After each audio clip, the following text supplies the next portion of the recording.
U Kocurskej dzecinskej zahradki Lastovka vospitački z našima najmladšima označuju Tidzen dzecka prez rježne aktivnosti, kotrim cilj vyražovanje talentu i kreativnih sposobnostog prez bavisko, kotre je jedna z osnovnih potreba dzecka.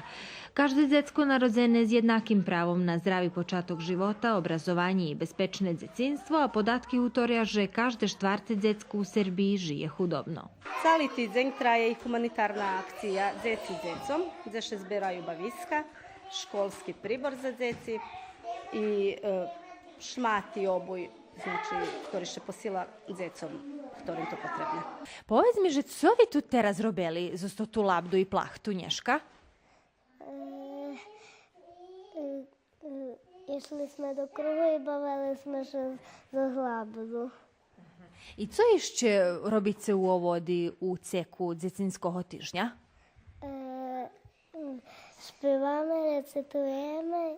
5. oktobra še u Švece označuje i Deň prosvitnih robotnikov, taše zanjati z Dzecinskej zahradki Lastovka namahaju usovršovat svoje znanje na rižnih seminaroh i robotnjoh, prez kotri medzi inšim rozvivaju svidomost o tim, co na isce dzecku neophodne u odrastanju.